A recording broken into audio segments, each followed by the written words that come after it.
everyone. Thanks for joining me. My name is Denyse Drummond Dunn, and I'm President and Chief Catalyst at C3 Centricity, which is a global consultancy specializing in customer centricity. I want to start this morning by asking you all a question. How many of you have cheated your customers, consumers, or clients? You're lucky that we are not live, because I'm sure that at least half of you would have put your hands up if I'd asked that. Now, I'm going to share ideas on how you can cheat I'm not going to share ideas on how to cheat your customers.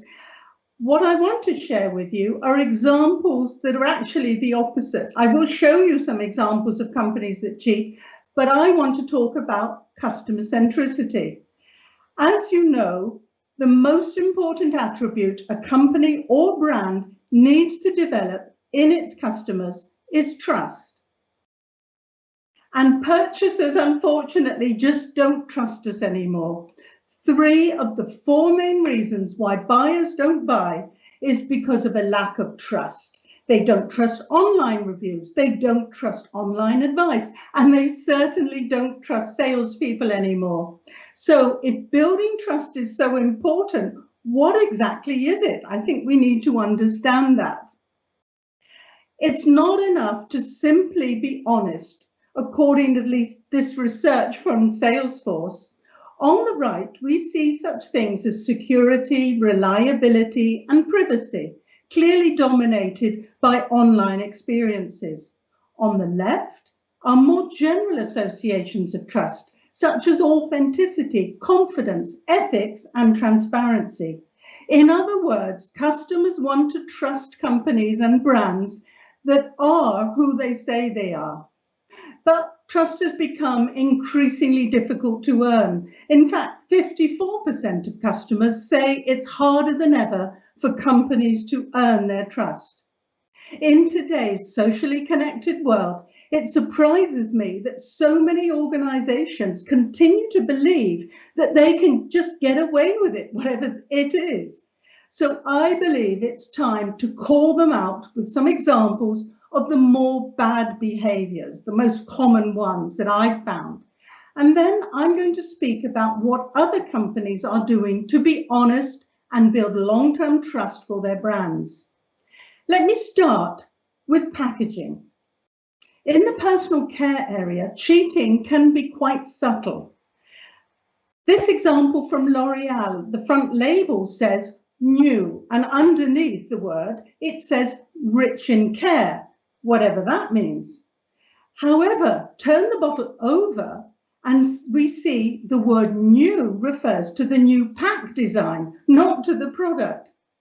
The positioning of the 2 lines clearly suggests that L'Oreal was intending people to misunderstand their claim.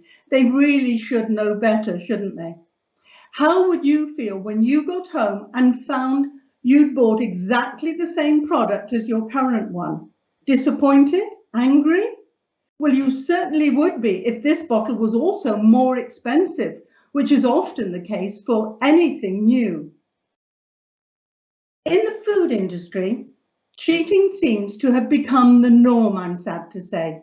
As with the previous example, a quick read on shelf of this cereal box, and you would believe that the contents are high in protein. You look again, the protein claim is for a serving and is primarily coming from the milk that you add. I was once told by a health professional to never believe what's printed on the front of a food packaging. And ever since, unfortunately, I found him to be right on so many occasions. So I pass on his advice to you. This second example comes from General Mills and is wrong for so many reasons.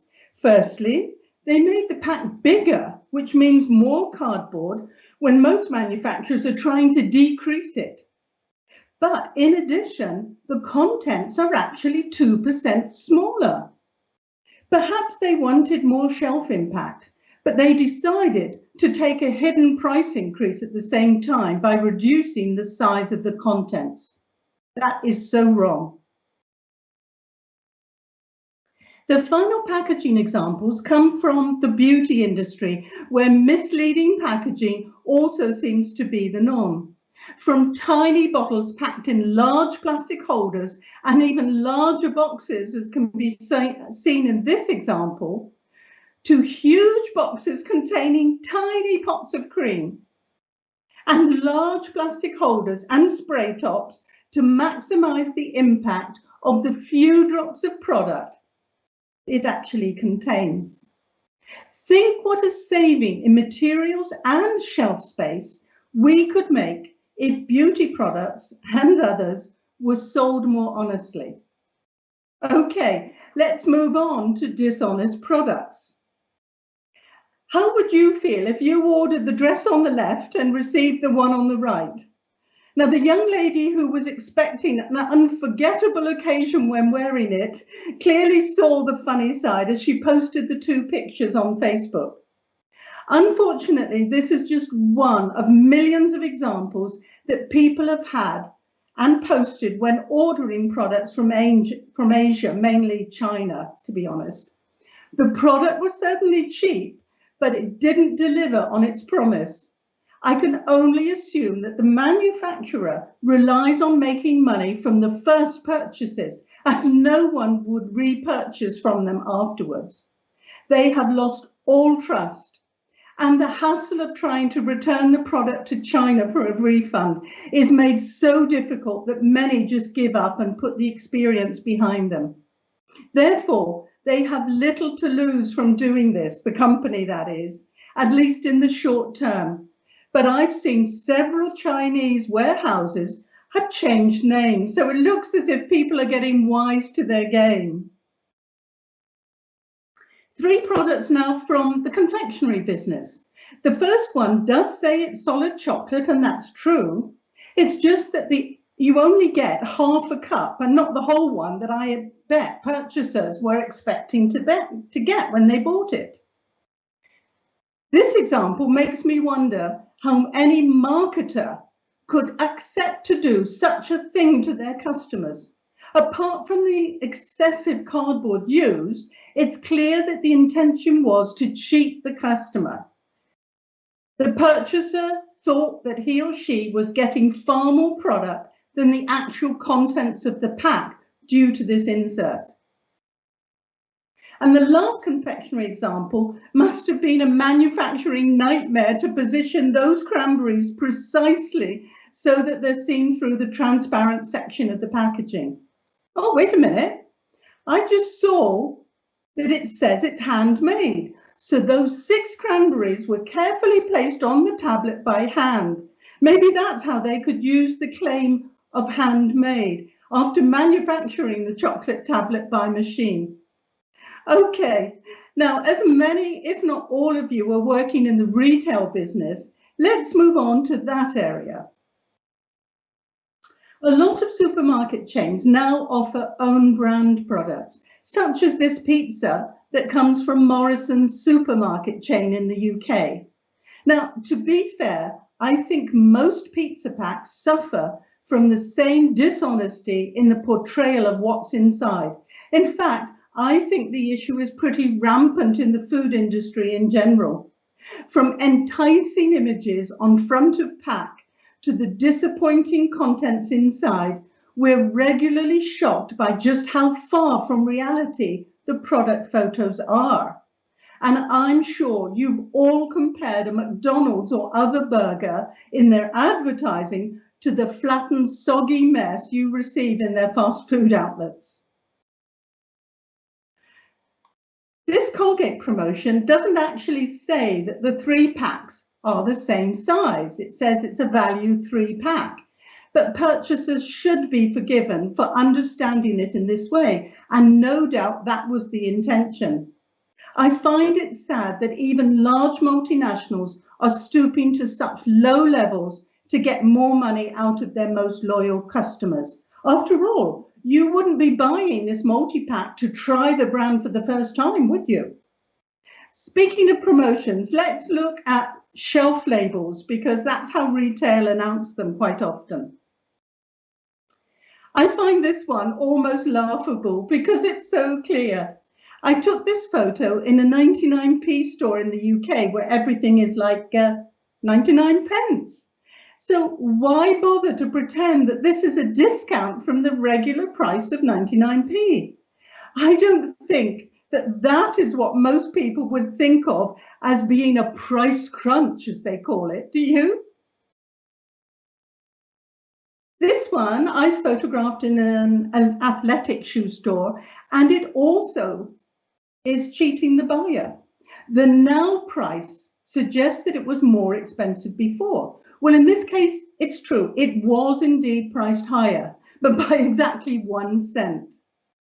Not sure again if that qualifies for a now shout out on the shelf label, unless you're trying to make buyers believe that they're getting a good deal, and certainly a better deal than in fact the reality is. I know that we see promotions and deals through these shelf labels, but this example from a pharmacy in the US is just plain crazy. Talk about shouting at customers. Is it cheating? Well, if making your customer's life easier when wanting to buy, then this certainly does. I think it qualifies as cheating the customer because they've made it almost impossible to find and choose the product they want to buy. Okay, let's finish with a few examples from online. We've all seen ads offering something for free and then charging only for shipping and handling, which is then usually far more than the item is worth. I've noted that this is particularly the case for books and so-called free lead magnets from self-confirmed guru coaches online. Another way of cheating the customer is to ask for credit card details at the time of a free trial. No doubt, this is in the hope that people will forget to cancel before their trial runs out and then get locked into a purchase they probably hadn't intended to make. I'm happy to see that a few companies are now starting to offer free trials without requesting credit card details, or they send at least an email before the end of the trial to remind their potential customers that they will be charged if the service is not cancelled before a certain date. Well done to those customer-centric companies that do this, such as Amazon, because they're really being honest and transparent with their customers. And I think that's why so many people like buying from Amazon. Another habit that is quite prevalent, even on Google, is the blurring between search results or news topics and advertising. The example shown on the right comes from an email I received a while back from StumbleUpon that has since changed its name to Mix.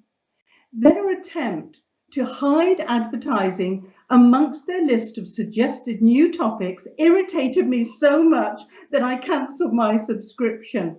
I wonder if others did too, as the company changed names, as I said. At least Google does add lines, albeit very light grey, thin ones, between the ads in their search results. But I've noticed that their sponsored ads at the top of the page have become more and more difficult to distinguish. One last example of cheating is the use of bright colours to entice surfers to click a button, when it's not the option that they would have naturally chosen if they'd bothered to read the choices. In this example from Swiss Airlines, and also, and also used by their parent company Lufthansa, readers are drawn to click on the red button to approve all cookies. However, to accept only the required ones, you would need to click not on a button, but the word in light grey to the left of the button. Okay, so you remember I showed you earlier that building trust means being authentic, ethical, and transparent, so customers can buy from us with confidence. As we've seen, dishonesty comes in many shapes and sizes. But what about those companies who are trying to do the right thing? How do they avoid such bad behavior? Well, it's easy. Just be more customer-centric. and ask one simple question. I call it my magic question, and it's this. What would our customers think about the decision we've just taken? If they wouldn't like it, perhaps you should reconsider. I encourage my clients to ask this at the end of every meeting. Perhaps you should too. I'd now like to share some examples of companies who clearly asked this question and then did the right thing. These first two examples are surprisingly from advertising, not always known for complete honesty, but they are good examples of authenticity.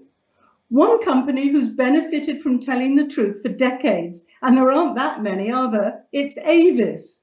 Their We Try Harder campaign, launched in 1962, took Avis from 18% to a 34% market share.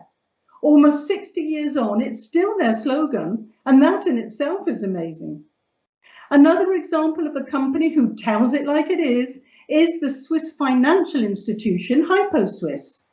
In their Honest campaign, they take a refreshing view of money, yours in particular. They say, we like our clients because of their money, they like us because of our honesty. And their sign-off is just as refreshing. Expect the unexpected. Sorry, expect the expected, not the unexpected. They've clearly understood that their customers want honesty and no surprises when it comes to investing their money. A couple of good examples from the food industry. The Pringles pack on the left recognizes that the air added in tubs to keep the crisps from breaking also swells the top.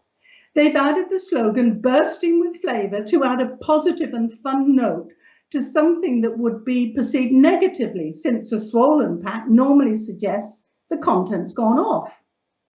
The message on the inside of the Yucatan guacamole tub explains that people may find pieces of the avocado stems, seeds, or skin in the product, but that this just proves it's handmade and all natural. Who would complain after reading that? And it also confirms again the authenticity of the product. Both these examples show transparency, but use humor to get acceptance too. In retail, being honest means helping buyers make their purchases, as I mentioned earlier. Allowing shoppers to identify themselves as in need of help or not means that they get help when they need it and are left to browse when they don't. This is a great example of the customer in control, something more and more of them are demanding these days. These two examples from beverages help buyers by highlighting the sections containing the brands. What I like about these is that they can be seen from a distance, which can't be said for shelf labels. It also saves the buyer having to hunt for the brand in the aisle. And it certainly also attracts other visitors to check out the section, which is an added bonus. I just love it when companies clearly have put themselves in the shoes of their customers and found small but impactful ways for people to fall in love with their brands and the solutions that they offer.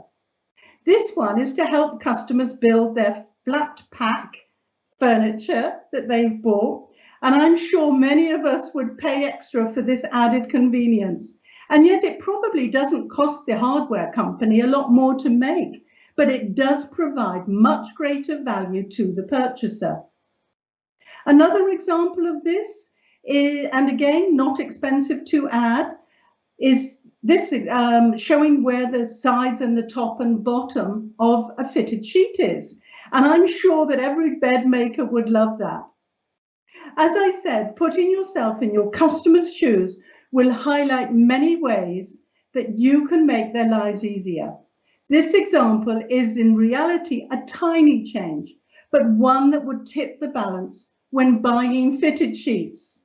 This is the key to customer centricity, thinking about your customer's experience and trying to make your solution more valuable to them. Building trust means being honest, reliable, as well as providing a safe environment where the buyer's details are protected. We build trust by being who we say we are, warts and all. We demonstrate that with our authentic, transparent, and ethical behaviors so that people can buy from us with confidence. So to conclude, cheating the customer isn't the answer to declining sales, whether in retail or manufacturing. If it works at all, it will work in the very short time for a first purchase, as the Chinese example showed. And it will result in even faster declines after the initial boost, since few, if any, will repurchase. Trust has become the essential attribute for brands, companies, and retail alike. And when either or all three of them disappoint their customers, the reactions, usually online, are fast and furious. The solution is simple. We need to act more like customers. If you wouldn't do it to your spouse, parents, or children, why would you do it to your customers? Ask the magic question every time you take a decision, as it will guide you to better decision making and happier customers. Keeping your customers happy comes from you understanding them as deeply as possible. And don't forget that they're changing faster than ever before. So it's important that we keep our fingers on the market's pulse and regularly check in with them. In one word, or in this case two, the way to avoid cheating the customer is to be customer-centric. I hope I've given you a few laughs this morning, as well as a few things to think about. As this has been an online presentation, I leave you with my email address in case you have any comments or questions, and I would love to hear from you, whether it's other ideas and examples that you've come across or new ways of treating our customers with the respect they deserve. Thank you for listening.